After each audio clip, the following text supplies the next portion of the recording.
जय जय रामकृष्ण हरी. सुप्रभात. गजर कीर्तनाचा सोहळा आनंदाचा या कार्यक्रमात मी दीप्ती भागवत तुम्हा सगळ्यांचं भक्तिपूर्वक स्वागत करते. देवाधिदेव महादेवांनी भगवान शिवशंकरांनी बुध कौशिक ऋषींच्या स्वप्नामधून येऊन दिलेला एक स्तोत्र किंवा मंत्र कुठला? अर्थात अगदी बरोबर, श्रीराम रक्षा स्तोत्र. अस्य श्रीराम रक्षा स्तोत्र मंत्रस्य असं आपण सुरुवातीलाच म्हणतो. असं म्हटलं गेलेलं आहे की या स्तोत्र मंत्रामध्ये एवढी प्रचंड शक्ती आणि सामर्थ्य आहे की कुठल्याही अनिष्ट गोष्टी आपल्याला स्पर्शही करू शकत नाहीत.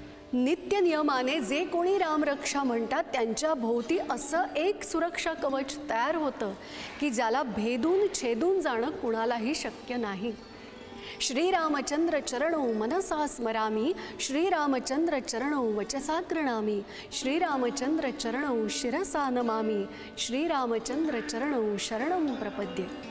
आता भगवान शिवशंकर देखील ध्यानामध्ये कुठल्या ईश्वराची, भगवंताची उपासना करतात?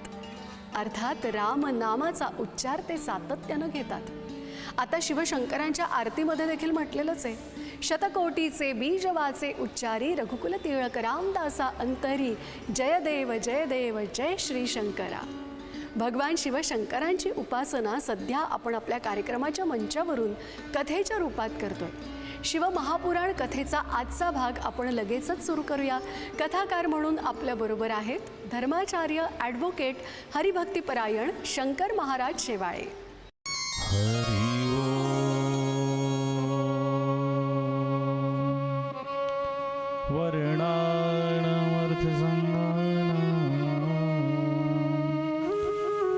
रसानां छन्दसामपि मङ्गलानामञ्च कर्तारो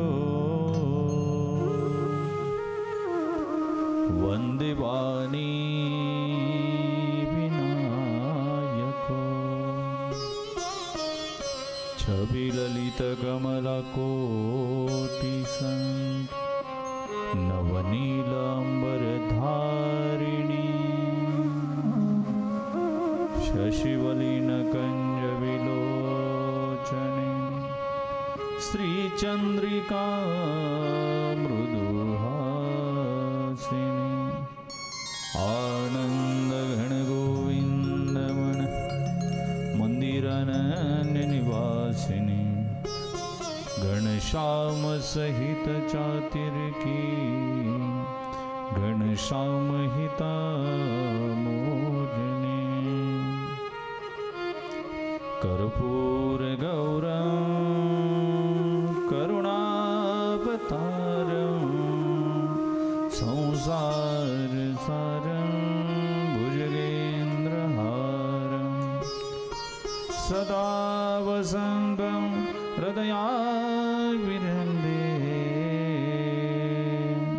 भवं भवानी सहितं नमामि, भवं भवानी सहितं नमामि, भवं भवानी सहितं नमामि. ब्रह्ममुरारी सुराचितलिङ्गं निर्मलवासितशोभितलिङ्गं जन्मजदुःखविनाशनलिङ्गं तत्प्रणमामि सदा शिवलिङ्गं देवमुनिप्रवराचितलिङ्गं कामदहमकरुणाकरलिङ्गं रावणदर्पविनाशनलिङ्गं तत्प्रणमामि सदा शिवलिङ्गं सर्वसुसन्धिसुलेपितलिङ्गं बुद्धिविवर्धनकारणलिङ्गं सिद्धसुरासुरवन्दितलिङ्गं तत्प्रणमामि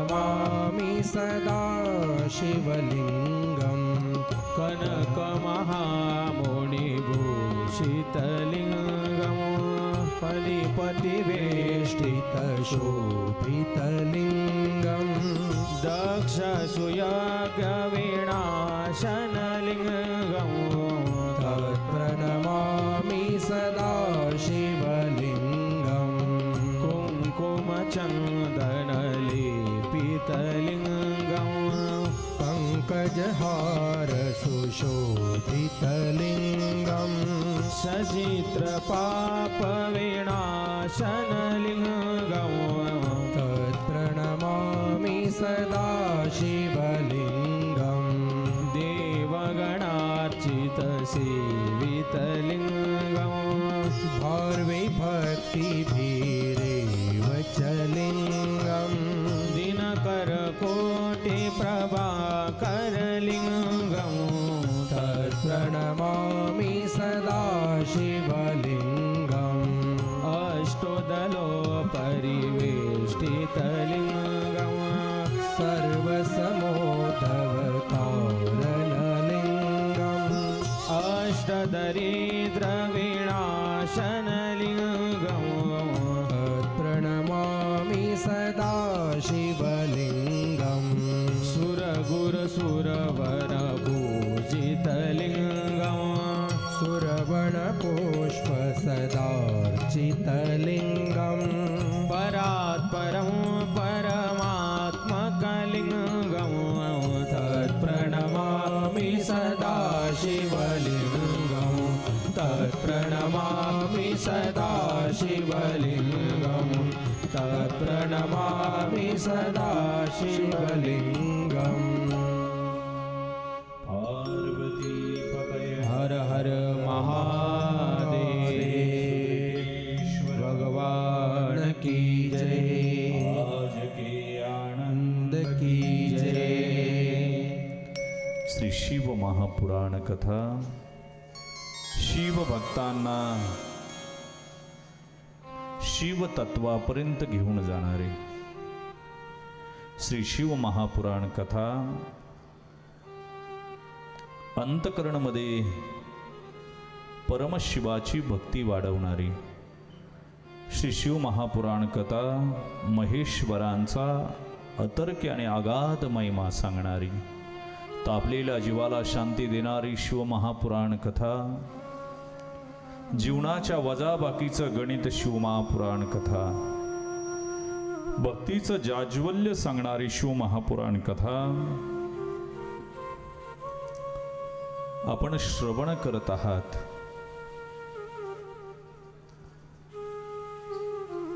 काल अर्धनारी नटेश्वराचा अवतार पाहून आपण थांबलो होतो। भैरव हा शिवजीचा पूर्ण अवतार आहे। मायेनं मोहित झालेली लोक भैरवनाथाला ओळखत नाहीत। महेश्वराचा उमापतीचा महिमा अगाध आणि अतर्क्य आहे। मनाच्या पलीकडं आणि वाणीच्या पलीकडं जर महिमा असेल तर तो भगवान शिवाचा आहे। वाणीनंही त्याला स्पर्श करता येत नाही आणि मनानंही जाणता येत नाही। तो शिवाचा महिमा संपूर्ण विश्वाला अंतर्बाह्य ज्यानं व्यापलेला आहे।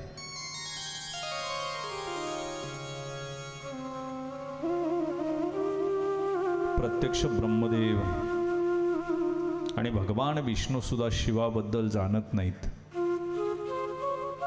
इतरांची काय कथा।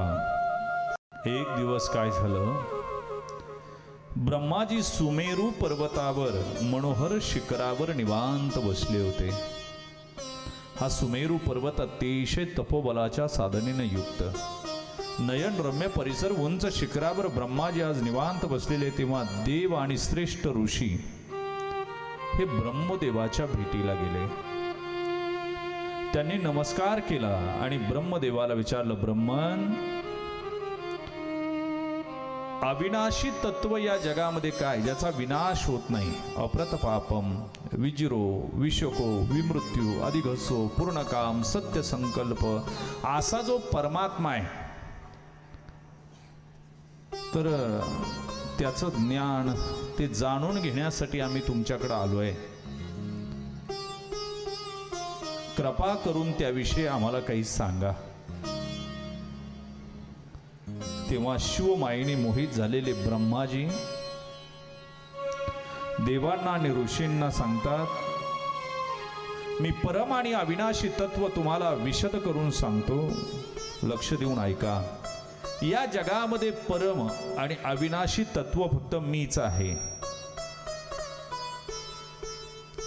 नित्य, अक्षय, अज, अव्यय, परम, सनातन ब्रह्म, अनादि आणि निरंजन आत्मा मीच आहे. मीच विश्वाला उत्पन्न करणारा, धारण करणारा, प्रवृत्त करणारा आणि स्वतः प्रगट एकमात्र परमेश्वर. मी स्वतः आहे, माझ्यापेक्षा मोठा कोणी नाही. आणि अहंकार झाला की जीवन संपत असत. महापुरे झाडे जाती, तेथे लव्हाळे वाचती. तुम्हाला एक सांगू, केळीचं पान वाऱ्याला अडवतं, ते फाटतं, पण चिंचेचं पान वाऱ्याला वाट करून देतं, सदैव टिकून राहतं. म्हणून फार माणसानं अहंकार करू नये. खरं तर नम्र राहावं. नम्र झाला भूता, तेने कोंडिले अनंता. आणि म्हणून नम्र राहिलं पाहिजे.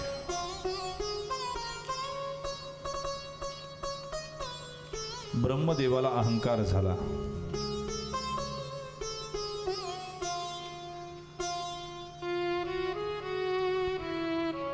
ऋषींची आणि देवतांची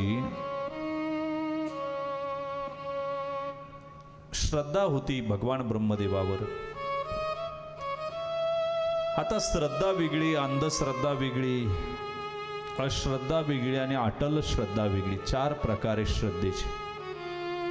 काहींची अंधश्रद्धा आहे, काहींची श्रद्धा आहे, काहींची अटल श्रद्धा आहे आणि काहींची अश्रद्धा आहे. अश्रद्धा ज्यांची आहे त्यांना हे संभाषण कळणार नाही. अंधश्रद्धेला जीवान श्रद्धेमध्ये परावर्तित केलं पाहिजे आणि अंधश्रद्धेतून मुक्त होऊन अटल श्रद्धेमध्ये विराजमान झालं पाहिजे.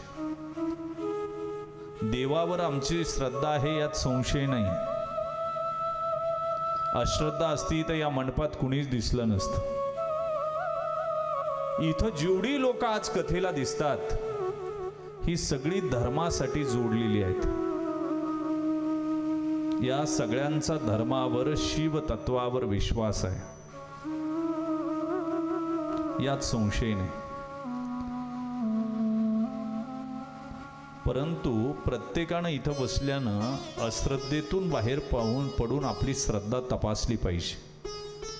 माझी श्रद्धा कशी आहे, योग्य आहे का, की अंधश्रद्धा आहे का, अटल श्रद्धा आहे की नाही. आणि श्रद्धा तपासण्यापूर्वी श्रद्धेय तपासून घेतलं पाहिजे. श्रद्धा वेगळी, श्रद्धेय वेगळं. ज्याच्यावर तुम्ही श्रद्धा ठेवता त्याला शास्त्रानं श्रद्धेय असं म्हटलंय. त्या श्रद्धेला सुद्धा समजून घेतलं पाहिजे. माझी श्रद्धा आहे पण कुणावर आहे. तुम्ही देवाला पूजू इच्छिता पण तो देव कोण आहे. आणि देव त्यालाच म्हणावं जो 18 दोषापासून मुक्त आहे. त्याला शास्त्र देव म्हणायला तयार आहे. आम्ही आमच्या देवाला आमचा आदर्श बनवला. आणि म्हणून जसं मी सांगितलं, तुम्ही कोणत्या श्रद्धेत बसता हे तपासून घ्या. श्रद्धा आहे, अश्रद्धा आहे, अंधश्रद्धा आहे आणि अटल श्रद्धा आहे. तसं देवाचे सुद्धा प्रकार आहे. पूज्य आहे, अपूज्य आहे, पूजक आहे आणि पूजेचं फळ आहे. देवा संबंधामध्ये 4 गोष्टी आहेतच. आम्ही देवाची पूजा करतो, आराधना करतो, देवाची प्रति श्रद्धा ठेवतो. पण पहिला प्रश्न आहे की देव कोण आहे, कोण अदेव आहे, कोण देव आहे हे जीवाला कळणं फार गरजेचं आहे. कोण पूज्य आहे, कोण अपूज्य आहे, कोण श्रद्धेय आहे, कोण अश्रद्धेय आहे हे जाणून घेणं खूप गरजेचं आहे. पूज्यला जाणार अपूज्यला जाणार तेव्हा तुम्हाला पूजा करता येईल. आम्ही जी पूजा करतो तिचं प्रयोजन काय आहे? पूजा करणारा मी आहे, माझी पात्रता काय आहे? कारण पात्र आणि पात्रता हे फार महत्वाच्या गोष्टी आहेत. रामायणामध्ये रामानं 3 वेळा पाय धुवून घेतले. 3 वेळा. एकदा जनक राजाकडून धुवून घेतले, बसायला सोन्याचं सिंहासन, पाय धुवायला सोन्याची परात आणि पाय धुणारा राजा जनक. तरी भगवंतानं फक्त अंगठाच धुवून घेतला, संपूर्ण पाय धुवून दिले नाहीत. पात्रता नाही. दुसऱ्यांदा पाय धुतले ज्यावेळेस भगवान राघव वनवासाला निघतात. कैकईनं वर मागितला दशरथ राजाकडं, तापस बेस बिसेस बुदासी 14 बरस राम वनवासी. दशरथ राजाला गरगर गरगर सगळा राजवाडा फिरायला लागला. रात्रभर सगळा गोंधळ झाला. सकाळी लोक वाट पाहतायत की कधी दरवाजा उघडेल, कधी आम्ही रामाचं शुभेच्छा देतो. पण सकाळ झाली, राघव वनवासाला निघाले. राघव वनवासाला निघाल्याबरोबर जानकी म्हणली, मी येणार. जानकी, तुला वनवास सहन व्हायचा नाही. जमिनीवरून पायी चालावं लागेल, जमिनीच्या कुशीत झोपावं लागेल. प्रभू, झोपेल ना मी. धरती माझी आई, तिच्या कुशीत झोपायला मी धरतीतून तर जन्माला आले. काय अडचण आहे? वल्कलं घालावी लागतील. जानकी, प्रभू वल्कलं म्हणजे काय? झाडाच्या साली. प्रभू, धरती माझी आई, झाडं माझे भाऊ, त्यांची सालं घालून राहणं अंगावर म्हणजे मी समजेल माझ्या भावानं साडी घेतली. जानकीनं ठरवलं, आता निरोप कसला घेता? जिथे राघव तेथे सीता. कसला निरोप घेता? जिथे राघव आहे तिथं सीता राहणार. पण तेवढ्यात लखन आला. लखन म्हणला, भैया मी 14 वर्ष वनवासाला येणार. लखन, भरत आणि शत्रुघ्न नाही रे, कैकई देशामध्ये मामाच्या गावाला इथं राज्य सांभाळलं पाहिजे. दादा, जर तुमच्या बरोबर आलो नाही तर मी जीव ठेवणार नाही. जा म्हणले आईला विचारूनच. सुमित्राकडे विचारायला गेले, लखन, मेरे राघव का राज तिलक कब है? हो गई तैयारी बेटा? माँ, अभी राज तिलक नहीं होगा. क्यों? बनवास जा रहे माँ. कौन कौन? राघव भैया, जानकी मैया. मेरा राघव बन जा रहा है, मेरी जानकी जा रही है, तो तू क्या कर रहा है? उनके पहले निकल जा. सावत्र आई सख्या पोराला सांगते की जर माझा राम वनवासाला जात असेल तर तू इथं काय करतो? असे थोडेसे पुढे लक्ष्मण गेले मागवळ. ए लखन. हा माँ. सुन. क्या माँ? सपने में भी मेरे राम के बारे में और जानकी बारे में मत्सर द्वेष मत लाना. सपने में भी. स्वप्न कधी पडत असतंय माँ? झोपल्यावर पडतं रे लखन, झोपल्यावर पडतं ना माँ. तुझा लखन शपथ घेतो माँ 14 वर्ष झोपणार नाही. माँ 14 वर्ष. वनवासाला निघाले. पहिली रात्र तमसा नदीच्या तीरावर जागायला सुरुवात झाली. अयोध्येची सगळी लोक आली. मी पात्र आणि पात्रता सांगतोय. अयोध्येची सगळी लोक आली आणि तमसा नदीच्या तीरावर मुक्काम झाला. सुमंत प्रधान रथ घेऊन आलेला आहे. अयोध्येची सगळी लोक आली. राघव, आम्ही तुमच्या बरोबर वनवासाला येणार. रात्र झाली. राघव तमसा नदीच्या तीरावर वाळूमध्ये झोपलेले आहेत. जानकी बाजूला झोपली, डोक्याला दगडी उशाला घेतलेले आहेत. आणि रात्री मध्यरात्री झाली आणि मोठ्यानं रडण्याचा आवाज आला.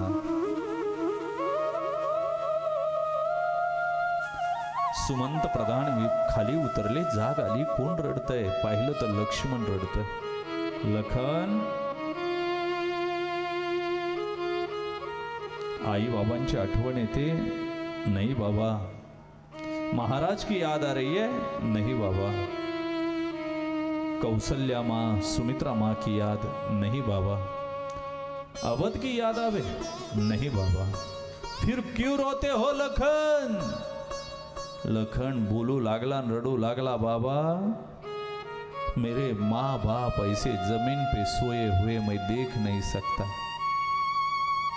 गालीच्या वर झोपणारे, गादीवर झोपणारे माझे आईबाप आज जमिनीवर झोपले हे पाहू शकत नाही म्हणून मी रडतोय. रात्रीतून निघून गेले. प्रभू रामचंद्र पुढे सांगायला वेळ नाही. हे काय रामायण नाही, मला तुम्हाला त्यात गुंतवायचं नाही. रामायण असेल तर सेपरेट त्याच्यावर बोलता येईल. गंगेच्या किनाऱ्यावर गोहक नावाचा राजा भेटला, मोरपीस लावलेला.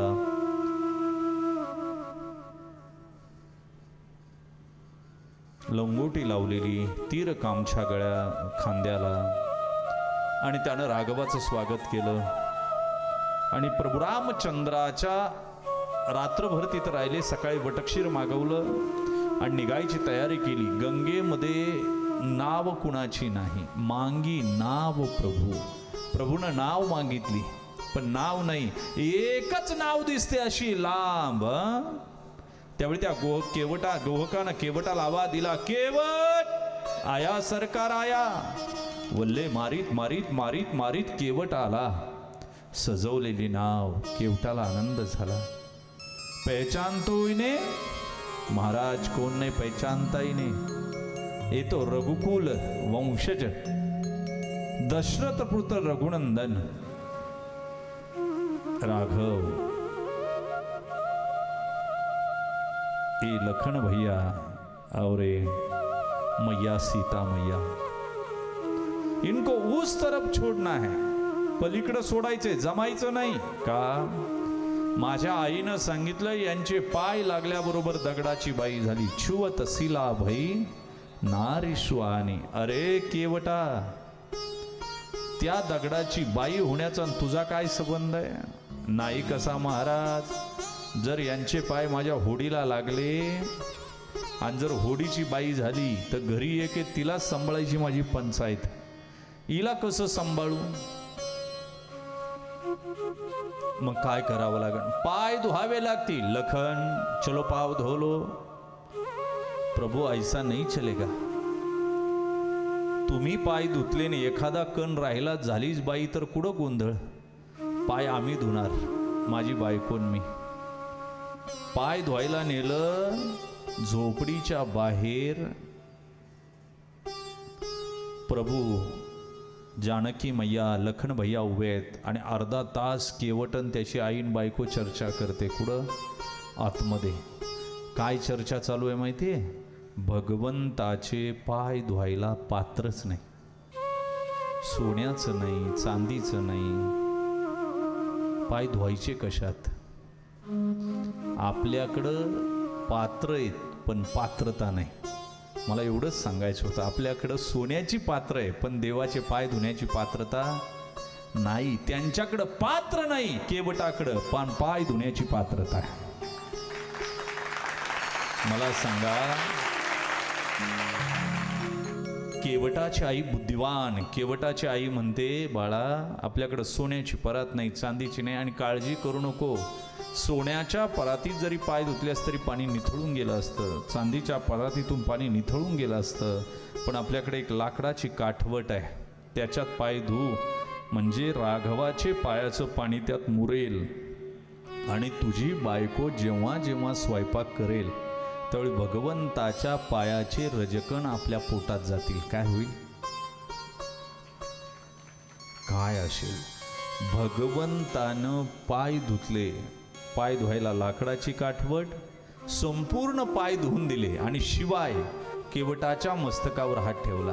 काय झालं? भगवंत काठवटीत उभे राहिले आणि तोल गेला. केवटानं हात धरला. आई म्हणते, ए अरे वेड्या बाळा, तू हात धरू नको देवाचा, कारण जीवानं देवाचा हात धरला तर कधी सोडेल. देवाला तुझ्या डोक्यावर हात ठेवायला लाव. काय झालं? साध्या आमदाराचा हात असेल तर तालुक्याला ऐकत नाही. जगाच्या बापाचा हात जर डोक्यावर असेल कुणाला ऐकेलो? मला सांगा. आता मला केवट सांगायचं नाही, माझं काही रामायण नाही, मला फक्त पात्रता सांगायची होती. आणि तिसऱ्यांदा पाय धुतले. तिसऱ्यांदा पाय धुतले.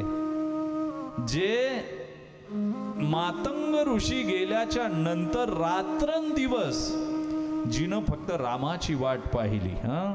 मातंग ऋषीचा देह ठेवण्याची वेळ आली. बाबा तुम्हीच म्हणला होता ना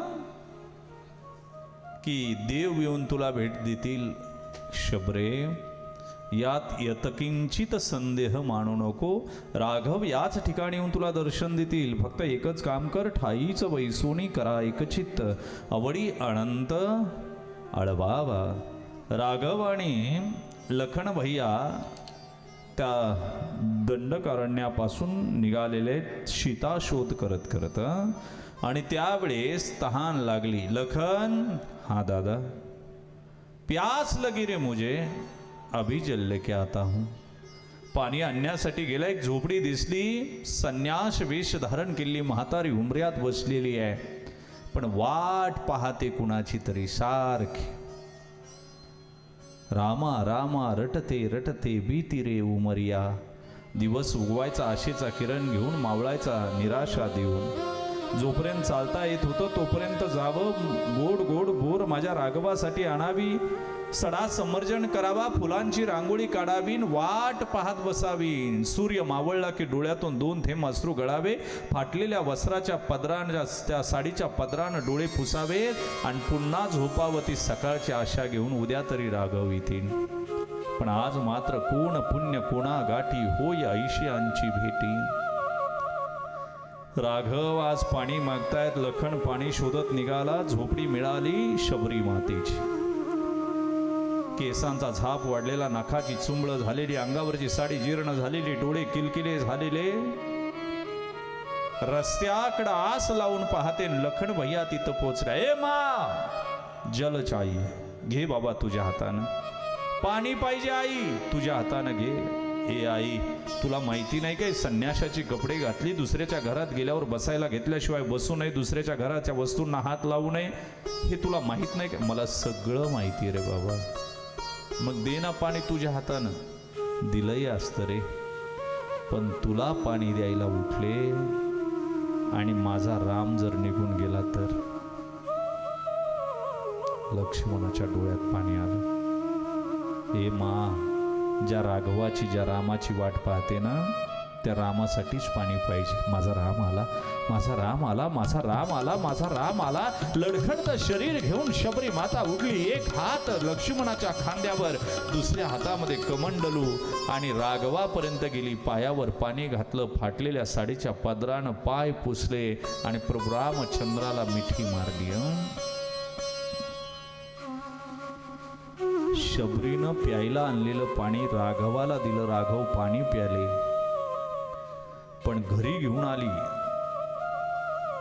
कुटियामध्ये आणि आता एकच तांब्या पाणी घरात होतं, ते तर राघवाला दिलं. घरातलं पाणी संपलं, पण कुटियामध्ये आल्यावर परत पूजन करायचं आहे आणि वस्तूच नाही काही घरामध्ये, पाय ठेवायला नाही, भांडं नाही.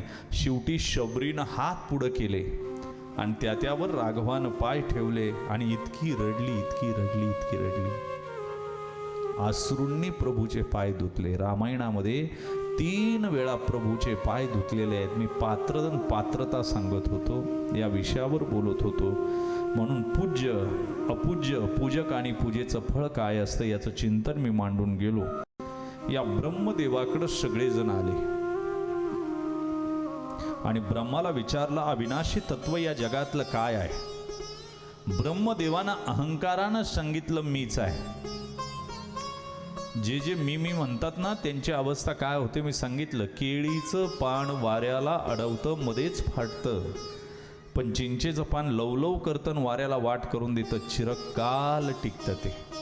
महापुरामध्ये मोठी झाडं जातात, पण लव्हाळे मात्र वाचतात. म्हणून सदैव नम्रता असली पाहिजे. दात टणक आहे आणि जीभ लवचिक आहे. सगळ्यात पहिली येते आणि शेवटी सुद्धा जाती. दात उशिरा येतात आणि लवकर जातात. याचं कारण काय? येईन त्याला फोडते. टणक आहे, अहंकार आहे, जीभ लवचिक आहे. खरं तर ब्रह्माजीचं बोलणं ऐकून विष्णूला राग आला. विष्णू म्हणतात, तुम्ही योग युक्त असूनही मूर्खासारखे कसं बोलता बरं? ते परम तत्व तुम्ही जाणत नाही म्हणून वाचाळासारखे बोलता. असतं काही ना वाचाळ. ज्ञानोबराने तो बोलावं, अनंत वाचाळ बरळती. कधी कधी म्हणावं लागतं शुभ बोल. तोंड उघडलं की गटार चालू होते. काय होतं? काय उपयोग आहे मला सांगा? मध्ये ते एकदा गाडी खराब झाली म्हणून मी एसटीनं प्रवास करत होतो. पोचायचं होतं. इतकी गर्दी एसटीला, इतकी गर्दी. एक म्हातारी वरती चढली, काही केलं नाही, लोकांनी लोटलं, ती माझ्यापर्यंत आली. मी म्हणलं, आई त्रास होतोय काय? म्हणली, बाबा गुडघा तर पार पेटलाय.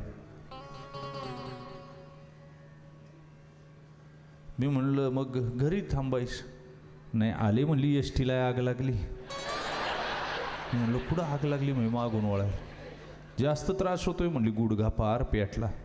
मी म्हणलं, मग घरी आराम करायचा? म्हणली, गेले होते डॉक्टरला आग लावाय. भेटला का डॉक्टर? आली पिटून म्हणली एकदाची. राख रांगोळी केली, शिल्लक ठेवला नाही. काय गोडवाय बुवा, मी तुले परी रसाळ, शब्द कल्लोळ जैसे अमृताचे. आहे का काही त्याच्यामध्ये आनंद?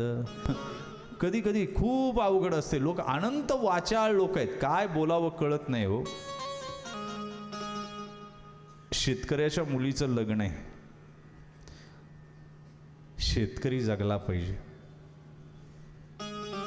आणि सैनिक जगला पाहिजे दादा. या जगात दोन लोक जगली पाहिजे. मला सांगा, मोबाईल किती रुपयाला आणायचा आणि विकायचा किती रुपयाला, याचं मार्जिन तुम्हाला माहिती आहे व्यापाऱ्याला.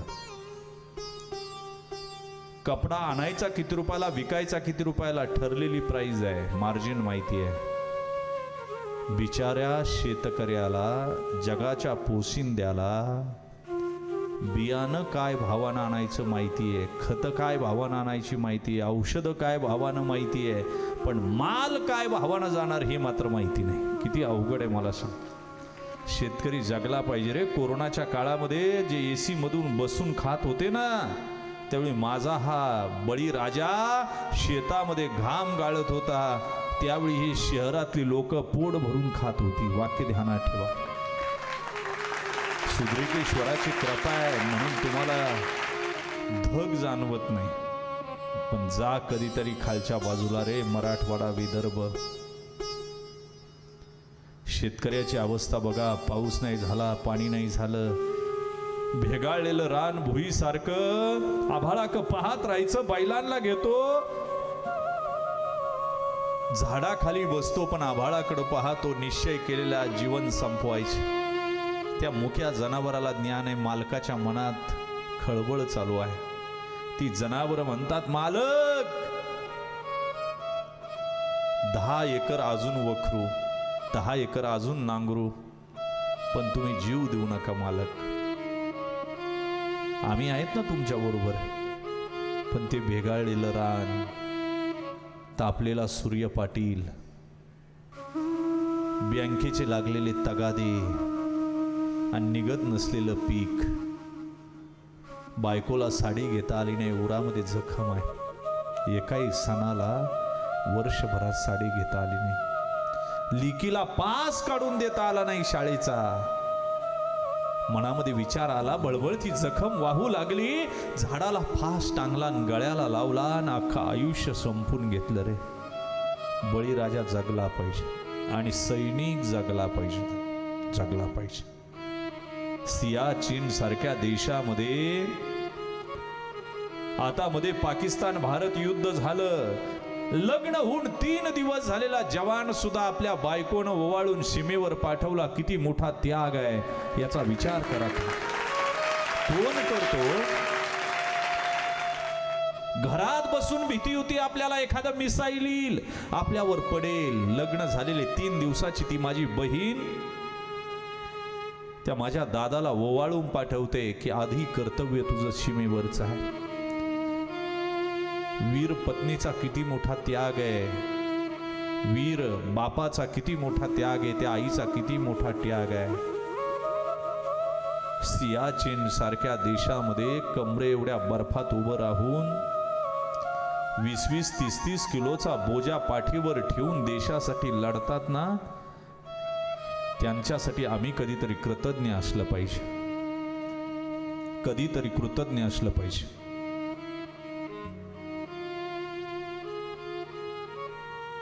ऐका, मध्ये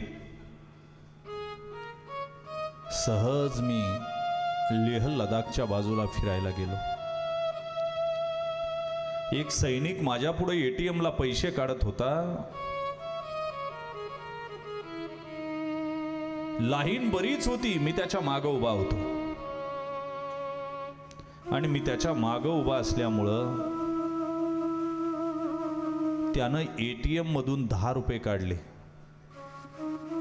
मलाच वाईट वाटलं, अरे रात्रंदिवस राबणारा सैनिक हो, तुमच्यासाठी घास अडतो ओठी. अरे उत्तुंगामुची उत्तर सीमा, इंच इंच लढवू, अभिमान धरू, बलिदान करू, ध्वज उंच उंच उंच चढू. मला वाईट वाटलं, बँकेत सॅलरी जमा झाली नसेल, कदाचित पैसे संपले असतील. 10 रुपये काढतात म्हणजे काय? मी म्हटलं, मेजर पैसे नाहीत का अकाउंटवर, मी देऊ काही पैसे? त्यावेळी त्या सैनिकानं सांगितलं, महाराज पैसे नाही असं काही नाही, पैसे आहेत, पण म्हणले मी जिथं ड्युटी करतो ना तिथं रेंज नाही. दिवसातून एकदा मला फील्डवरचं काम राहतं की सैनिकांचे डबे घेऊन जायला मी खाली येतो, आणि त्यावेळेस मी काय करतो, रोजचे 10 रुपये काढतो. बँकेमध्ये माझ्या घरचा नंबर दिलेला आहे बायकोचा. ज्यावेळी मी 10 रुपये काढतो ना, त्यावेळी मेसेज बायकोला जातो आणि त्यावेळी घरच्यांना कळतं की आमचा माणूस जिवंत आहे. अवघड आहे रे. तुम्हाला सांगू, तुम्ही आम्ही म्हणत होतो युद्ध पाहिजे, युद्ध पाहिजे, एकदा पाकिस्तानला संपवा. खरंय रे, पण ज्यांची लेकरं सीमेवर लढत होती ना, ज्यांनी कफन उरावर बांधून, तिरंगा कपाळाला बांधून ज्यांनी लढायचं ठरवलं होतं ना, त्यांनी मात्र जीव उधार ठेवला होता या भारत मातेसाठी. पहा, 2 मित्र एका गावातले, शेजारी गावातले सैन्यात भरती झाले. एकाच वेळेस एकाच रेजिमेंटला आले.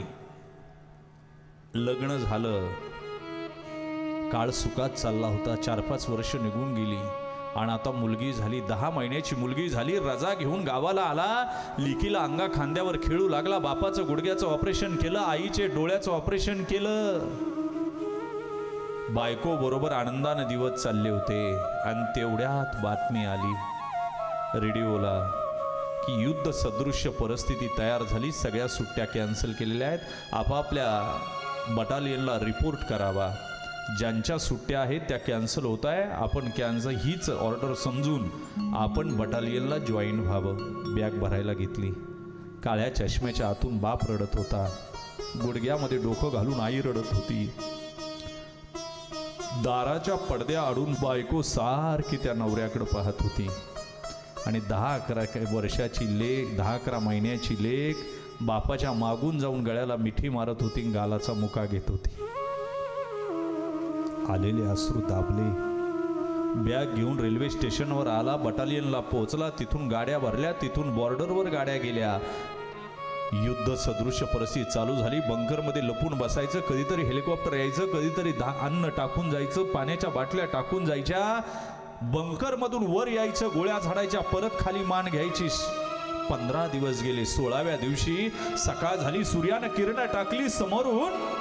सुसू सुसू करत गोळी आली, छातीला लागली. पाठीवरच्या बॅगेतून तिरंगा काढला, छातीला दाबला. पाकिटात हात घातला, खिशात पाकिट काढलं. बायकोचा फोटो, लिकीचा फोटो, आई बापाचा फोटो पाहत राहिला. खिशातला मोबाईल काढला आणि शेजारच्या मित्राकडे दिला. बघ, या मोबाईलवर रोज 3 वेळा फोन येतो, तो माझ्या आईचा असतो. माझ्या आईला 10 रुपयाच्या पुढे हिशोब येत नाही, पण माझा फोनवा आवाज ऐकल्याशिवाय जेवत नाही. तू फोन उचलीत जा, माझी डेड बॉडी गावात जातपर्यंत उचलीत जा, म्हणजे माझी आई जेवण करी. हे बघ, माझी डेड बॉडी गावात जायच्या अगोदर तू पोच. माझा बाप शिकलेला नाही पण हुशार आहे. तो पुढे येईल आणि तुला विचारील माझं बाळ कुठं आहे. काही करू नको, फक्त एक काठी घे आणि मोडून दाखव, त्याला कळेल माझी म्हातारपणाची काठी संपली. माझी आई येईल, भोळी आहे रे ती, काही करू नको, तिच्या पायाला मिठी मार आणि इतका रड तिला कळेल माझं बाळ राहिलं नाही. माझी लेक येईल, लहान आहे अजून, तिच्या कपाळाचा मुका घे, तिला कळेल माझा बाप राहिला नाही. आता माझी बायको शेवटी ती हुशार आहे, तिला काहीच बोलू नको, फक्त हात पुढं कर आणि तिच्या कपाळाचं कुंकू पुसून टाक, तिला कळेल माझा पती या जगात राहिला नाही, माझा नवरा राहिला नाही. पण तिला एक निरोप दे रे. तिच्याबरोबर नेहमी मी खोटं बोलायचो, आत्तापर्यंत खोटं बोलत आलो तिच्याशी. काय ती मला म्हणायची, सांगा तुमचं प्रेम कुणावर आहे, मी सांगायचा तुझ्यावर आहे. ती म्हणायची, खरं सांगा प्रेम कुणावर आहे, मी सांगायचा तुझ्यावर आहे. पण तिला सांगा की माझं प्रेम तिच्यावर कधीच नव्हतं, माझं प्रेम भारत मातेवर होतं. तिला सांग, हे जीवन